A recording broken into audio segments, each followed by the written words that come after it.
नमस्कार स्टूडेंट, मैं मिस ज्योति आप सभी का स्वागत करती हूँ GK by Jyoti ma'am YouTube channel पर। फ्रेंड्स, अगर आप इस चैनल पर नए हैं तो चैनल को सब्सक्राइब करके नोटिफिकेशन आइकन को ऑन ज़रूर कर लीजिए ताकि आने वाली हर एक वीडियो का नोटिफिकेशन आपको ज़रूर मिल सके। फ्रेंड्स, आपको पता है कि हमने हमारे चैनल पर हर हिंदी व्याकरण की जो वीडियो है वो स्टार्ट की हुई है और मैंने प्लेलिस्ट बना रखी है। अगर आपने वो पहले वाली वीडियो नहीं देखी हैं तो आप उन वीडियो को ज़रूर देखिएगा। आज की जो हमारी यह वीडियो है वह कारक से संबंधित रहेगी। आज हम कारक होता क्या है, कारक कौन कौन से कारक के कौन से भेद होते हैं, कारक की कौन सी विभक्ति होती है, उसके बारे में बिल्कुल डिटेल से जानेंगे। और फ्रेंड्स, अगर आपको वीडियो अच्छी लगे तो वीडियो को लाइक शेयर कमेंट जरूर कर दीजिएगा। तो चलिए हमारी आज की वीडियो स्टार्ट करते हैं। जो कारक है, कारक होता क्या है, तो सबसे पहले आपको कारक की परिभाषा पता होना चाहिए कि कारक होता क्या है। जो संज्ञा व सर्वनाम का क्रिया में संबंधित रूप से जाना जाए उसे कारक कहते हैं। देखिए, संज्ञा व सर्वनाम का क्रिया में संबंधित रूप से जाना जाए उसे क्या कहते हैं, हम कारक कहते हैं। ठीक है, आपको एग्जाम्पल से समझ आ जाएगा। जैसे राम ने सीता के लिए रावण को बाण से मारा, तो यह क्या हमारा कारक की एक उदाहरण है। ठीक है, आगे मैं आपको समझाऊंगी कि इसमें कौन कौन से कारक लगे हुए हैं। जैसे ये जो ने है, के लिए है, को है और शे है, ये क्या है, हमारे कारक की विभक्तियां हैं। ठीक है, तो अब हम ये देखते हैं विभक्ति होती क्या है। क्या होती है विभक्ति? कारक के चिन्हों को विभक्ति कहते हैं, उन्हें विभक्ति कहा जाता है। जो कारक के चिन्ह होते हैं उनको क्या कहा जाता है, विभक्ति कहा जाता है। जैसे राम ने, तो ये यहाँ पर ने क्या है, विभक्ति है। के लिए, ये भी यहाँ पर विभक्ति है। ये को यहाँ पर विभक्ति है और शे भी यहाँ पर क्या है, विभक्ति है। ठीक है, तो अब हम ये देखते हैं कि जो हमारा कारक है, कारक के भेद कितने होते हैं। तो आपको पता होना चाहिए, जो कारक है, कारक के 8 भेद होते हैं। कितने भेद होते हैं? कारक के 8 भेद होते हैं। और आपको ये ध्यान रखना चाहिए कि जो कारक है, कारक के विभक्ति चिन्ह कौन कौन से होते हैं, कौन से कारक का जो विभक्ति चिन्ह है वो क्या होता है, ये आपको उंगलियों पर याद होना चाहिए। अगर आपको ये जो विभक्ति चिन्ह है सिर्फ ये भी याद हो जाए ना, तो आपको जो 8 के 8 कारक के भेद हैं हमारे वो याद हो जाएंगे। तो सबसे पहले जो हमारा कर्ता कारक होता है, जो कर्ता कारक की जो विभक्ति होती है वो होती है ने। क्या होती है? ने। उसके बाद हमारा कर्म कारक होता है। कर्म कारक को की जो विभक्ति होती है वो होती है को। क्या होती है? को। उसके बाद हमारा करण कारक है। करण कारक की 2 विभक्ति होती है, एक तो होती है से और जो दूसरी होती है वो होती है के द्वारा। ठीक है, आगे हमारा संप्रदान। संप्रदान की भी 2 विभक्ति होती है, एक होती है को और एक होती है के लिए। ठीक है, एक है अपादान कारक, उसके बाद उससे होता है से या फिर अलग होना। आगे है संबंध कारक, जिसका जो विभक्ति चिन्ह होती है वो होती है का, के, की या फिर रा, रे, री। ठीक है, आगे हमारा होता है अधिकरण कारक। अधिकरण की जो विभक्ति होती है वो होती है में और पर, ये 2 होती है। और उसके बाद है हमारा संबोधन, वो होती है हे, अरे, ओ, ए। ये हमारी क्या होती हैं, विभक्ति होती हैं। ये जो 8 कारक हैं और जो ये इनकी 8 विभक्ति हैं, अगर आपको ये याद हो जाएं तो बहुत ही ज़्यादा अच्छा होगा। ठीक है, तो अब हम ये देखते हैं कि जो हमने ये जो कारक पढ़े हैं, कर्ता कारक, कर्म कारक, करण, ये जो भी हमने कारक पढ़े हैं, अब हम इनके बिल्कुल डिटेल से समझते हैं 1.1 करके। ठीक है, तो जो हमारा कर्ता कारक है, कर्ता कारक की परिभाषा क्या होती है? जो संज्ञा या सर्वनाम के जिस रूप से हमें कार्य के करने वाले का बोध होता है। देखिए, हमें कार्य के होने का बोध नहीं होता, हमें कार्य करने वाले का बोध होता है। ठीक है, जिसमें जो भूतकाल की क्रिया, सकर्मक क्रिया में ने का प्रयोग होता है और वर्तमान व भविष्यकाल की जो क्रिया होती है उसमें ने का प्रयोग नहीं होता है। ठीक है, ये भी आपको ध्यान रखना है, मोस्ट इम्पोर्टेंट है ये। जो भूतकाल की क्रिया होंगी, यानी कि जो हमारा समय बीत चुका है उसकी जो क्रिया होगी वो सकर्मक क्रिया होगी, उसी में हम ने का प्रयोग करेंगे। ठीक है, और जो वर्तमान काल है और जो आने वाला भविष्य काल है उसमें हमने की जो भी विभक्ति है उसका प्रयोग नहीं करेंगे। एग्जाम्पल दिखाती हूँ मैं आपको।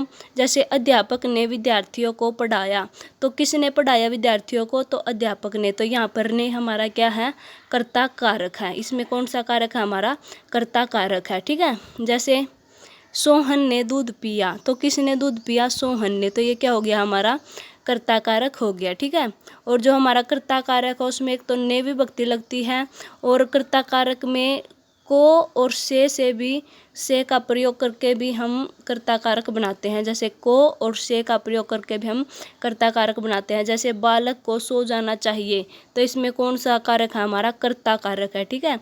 जैसे अन्नू के द्वारा पत्र लिखा जाता है, वैसे तो मैंने आपको बताया जो के द्वारा है वह, जो हमारा के द्वारा है वह कौन सी विभक्ति का, कौन से कारक की विभक्ति है? वो करण कारक की विभक्ति है। देखिए ये मैंने आपको बता रखा है, जो करण कारक है इसकी जो विभक्ति है वो क्या है? के द्वारा है। लेकिन जो कर्ता कारक है, कर्ता कारक में जब हम ये को और से बनाएंगे तो इसमें के द्वारा लग जाएगा, ठीक है। वैसे तो जैसे अन्नू के द्वारा पत्र लिखा जाता है, तो ये भी क्या है? हमारा कर्ता कारक का उदाहरण है, ठीक है। अब हम आगे देखते हैं, अब हम कर्म कारक को देखते हैं। कर्म कारक क्या होता है? कर्म कारक यानी कि कार्य का प्रभाव या फल जिस क्रिया पर पड़ता है उसे कर्म कारक कहते हैं। जैसे कार्य का जो फल है या जो कार्य किया जाता है, जिस क्रिया पर भी उसका प्रभाव पड़ता है उसी को क्या कहा जाता है? कर्म कारक कहा जाता है। जैसे मोहन ने सांप को मारा, तो यहाँ पर क्या हो गया हमारा?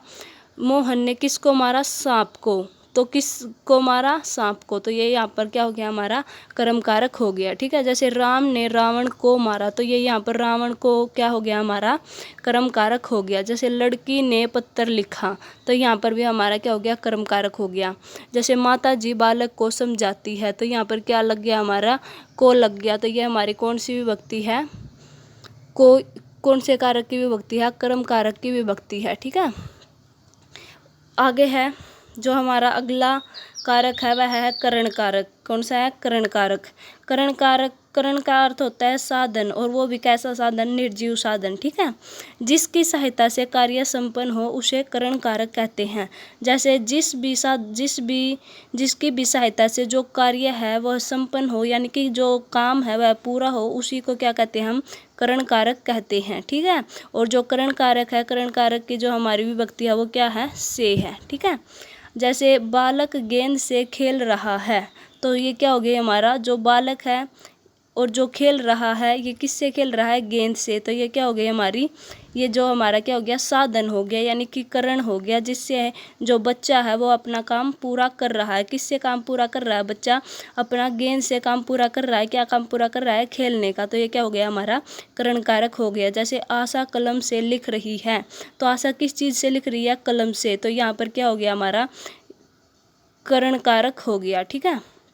आगे है अर्जुन ने जयद्रथ को बाण से मारा, तो यहाँ पर भी हमारा करण कारक है। और जो ये वाला क्वेश्चन है ये HSSC के एग्जाम में पूछा गया था, ठीक है।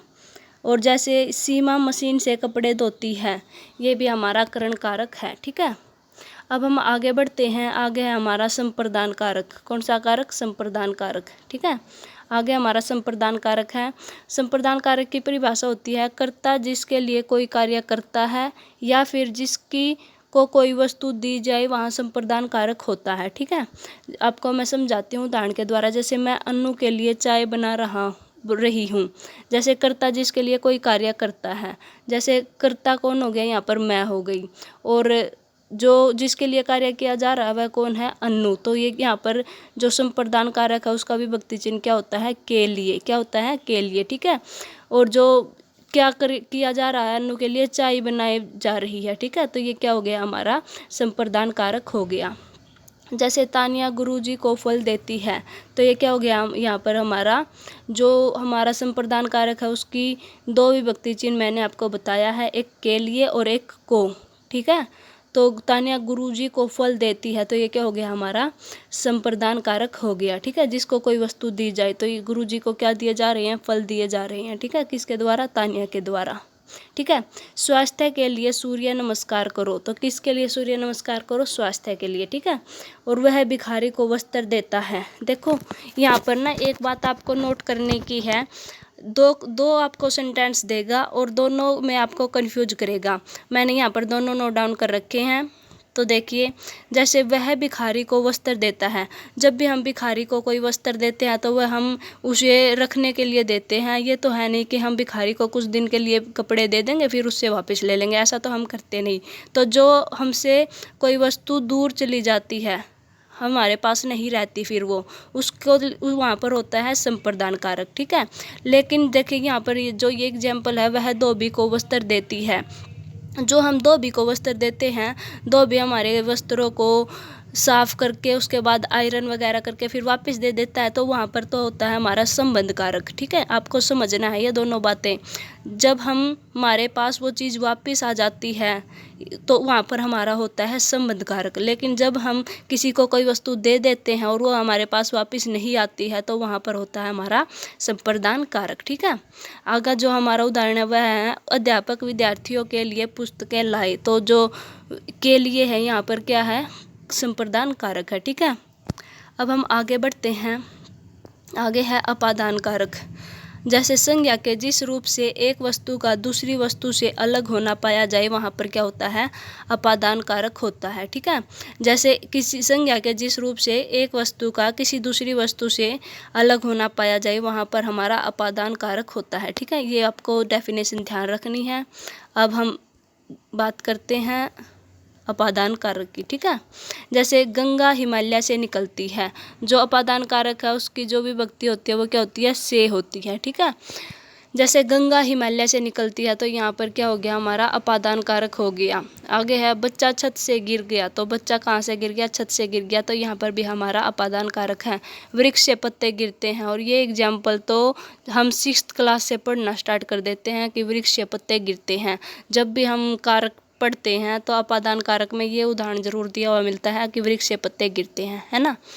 अब जो आपको एक बात और ध्यान रखनी है, जो अपादान कारक है वह 3 चीज़ में और होता है। एक होता है डर में, एक होता है तुलना करने में यानी कि कंपेयर करने में, और एक होता है लज्जा करने में यानी कि शेम के अर्थ में। ठीक है, अब हम इन तीनों के एक एक उदाहरण देखते हैं। जैसे चोर पुलिस से डरते हैं, जो चोर है वो किससे डरते हैं, पुलिस से डरते हैं। यहाँ पर भी हमारा अपादान कारक है, ये आपको ध्यान रखना है। ठीक है, मोस्ट इम्पोर्टेंट है ये। आगे जो हमारा तुलना के अर्थ में है, जो उसके लिए है, जैसे अन्नू तानिया से लंबी है, ये हमने क्या कर दी, तुलना कर दी कि जो अन्नू है वह किससे लंबी है, तानिया से लंबी है। ठीक है, तो यहाँ पर भी हमारा अपादान कारक होगा। आगे है लज्जा अर्थ में, यानी कि बहू ससुर से लज्जा करती है, तो ये क्या है, हमारा अपादान कारक है। ठीक है, अब हम आगे बढ़ते हैं और जो हमारा नेक्स्ट कारक है वह है संबंध कारक। फ्रेंड्स, अगर आपको ये वीडियो अच्छी लग रही है तो वीडियो को अभी के अभी लाइक कर दीजिएगा, और जो भी आपके पढ़ने वाले स्टूडेंट्स हैं या फिर जो आपका स्टडी ग्रुप है उसमें इस वीडियो को शेयर ज़रूर कीजिएगा। तो चलिए आगे बढ़ते हैं। आगे है संबंध कारक। जो संबंध कारक है, संबंध कारक की परिभाषा है शब्द के जिस रूप से एक वस्तु का दूसरी वस्तु के साथ संबंध बताया जाए। जो अपादान कारक होता है उसमें हमें क्या बताया जाता है, एक वस्तु का किसी दूसरी वस्तु से अलग होना बताया जाता है। लेकिन जो हमारा संबंध कारक है, एक वस्तु का दूसरी वस्तु के साथ संबंध बताया जाता है, वहाँ पर हमारा होता है संबंध कारक। जैसे यह मोहन का घर है, तो ये इसका जो विभक्ति चिन्ह होता है वो होता है का, के, की या फिर रा, रे, री। ठीक है, जैसे यह मोहन का घर है तो ये यहाँ पर क्या लगा हुआ है, का लगा हुआ है, और ये किसका घर है, मोहन का, तो ये क्या दर्शा दिया हमने, इसमें संबंध को दर्शा दिया है। ठीक है, जैसे यह कनिका की किताब है, तो यह किसकी किताब है, कनिका की किताब है। ठीक है, जैसे राजा दशरथ के 4 पुत्र थे, गंगा भारत की पवित्र नदी है। ठीक है, ये हमारे संबंध कारक के उदाहरण हैं।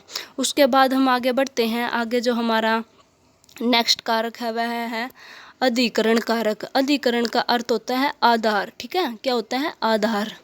और जो आगे इसकी जो डेफिनेशन है वह है शब्द के जिस रूप से क्रिया के आधार का बोध होता है वहाँ पर अधिकरण कारक होता है। देखिए, जिस क्रिया के जिस भी आधार से हमें शब्द के जिस भी रूप से हमें क्रिया के आधार का बोध होता है वहाँ पर अधिकरण कारक होता है। ठीक है, जैसे कि वीर सैनिक युद्ध भूमि में मारा गया, तो जो इसका आधार क्या है, युद्ध भूमि है, तो सैनिक कहाँ पर मारा गया, युद्ध भूमि में मारा गया। ठीक है, जैसे भंवरा फूल पर मंडरा रहा है, तो जो भंवरा है वह कहाँ पर मंडरा रहा है, फूल पर, तो ये फूल क्या हो गया, हमारा आधार हो गया, क्रिया का क्या हो गया, हमारा आधार हो गया। ठीक है, जैसे मछली जल में तैर रही है, तो मछली कहाँ पर तैर रही है? जल में तैर रही है, ठीक है। जैसे आकाश में पंछी उड़ रहे हैं, तो आकाश में क्या उड़ रहे हैं? पंछी उड़ रहे हैं। तो पंछी कहाँ उड़ रहे हैं? आकाश में। जो हमारा आकाश हो गया वह क्या हो गया? हमारा आधार हो गया किसी चीज़ का। पंछियों के लिए उड़ने का हमारा जो आकाश है वो आधार बन गया है, ठीक है। जैसे गिलास में पानी रखा है, जो पानी रखा है वो किस चीज़ में रखा है? गिलास में रखा है। तो जो यह पानी रखने का क्या हो गया? हमारा आधार, वो गिलास हो गया, ठीक है। अब हम आगे बढ़ते हैं और आगे है हमारा लास्ट कारक है संबोधन कारक, ठीक है। कौन सा है हमारा? संबोधन कारक। संबोधन कारक वही होता है जब हम किसी को पुकारते हैं या फिर बुलाते हैं, वहाँ पर संबोधन कारक होता है। जैसे कि हे ईश्वर हमारी रक्षा करना। और आपको ये ध्यान रखना है जो संबोधन कारक है उसके पीछे ये एक्सक्लेमेटरी साइन लगा होता है। जो एक वर्ड बोला जाता है जैसे कि हे भगवान, हे, अरे, ओ, ये वर्ड बोला जाता है और उसके पीछे ये ऐसे लगा हुआ मिलता है आपको, ठीक है। जैसे कि हे भगवान, ये फिर लगा हुआ है हमारी रक्षा करो, ठीक है। जैसे अरे बैठ जाओ, ये क्या है? हमारे संबोधन कारक है। ये हम किसी को संबोधन कर रहे हैं या फिर किसी को या तो हम बुला रहे हैं या फिर हम किसी को पुकार रहे हैं, ठीक है। अरे मोहन इधर आओ, क्या हो गया? ये हमारा यहाँ पर संबोधन कारक हो गया। तो फ्रेंड्स, ये हमारी आज की छोटी सी वीडियो थी। उम्मीद करती हूँ कि आपको वीडियो पसंद आई होगी। अगर आपको वीडियो पसंद आई तो वीडियो को लाइक कर दीजिएगा और जो भी नए मेंबर जुड़े हैं वो चैनल को सब्सक्राइब ज़रूर कर लीजिएगा, ताकि यहाँ पर आपको HSSC के लेवल का जो भी कंटेंट है वो प्रोवाइड करवाया जाएगा।